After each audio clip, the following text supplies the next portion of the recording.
duniya shi ke ta zai fama magauta mu suke nema kuma tashi mun girma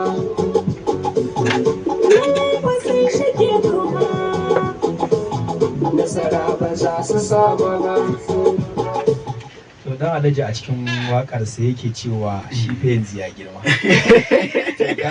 A to kai jagora baka yadda ya girman ba? A to ai baka ga yadda ya shigo gidan ba a su kwane da wasu zara a tambaya ta wasu zababurawa. Shi yanzu yana karkashin wani dan haka bare ba zai iya jawo hannun kowa ba. A waƙarsa kuma ya ce shi yanzu ya girma. Ya girma. Kenan ya bar hannun wani ko? Mun ga soyayyen nan bayan Allah da suka rako shi da shi. Riyaniya ya fa yi waƙar Bilkisu. Ai shine yanzu ya kamata an taya masa. Ita wannan baby Bilkisun. A ita ina kika san baby. Ai in ta shigo nan ta zama baby.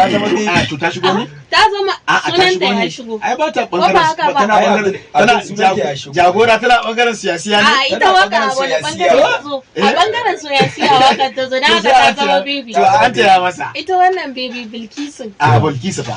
Sai fa na ja. Ni ba sai na ja. Zaman ka saki. Yawa. Inda ta zo ne mun ganta sai mu ce to baby Bilkisu. Yanzu dai baby Okasha. To shi ma ya koma baby.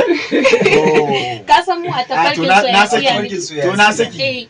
Ita wannan baby Bilkisun ta gaske ce ko kuwa ta mafarki ce? Haduwar mafarki. Kusan ana haduwar mafarki. Kamar ya haduwar mafarki.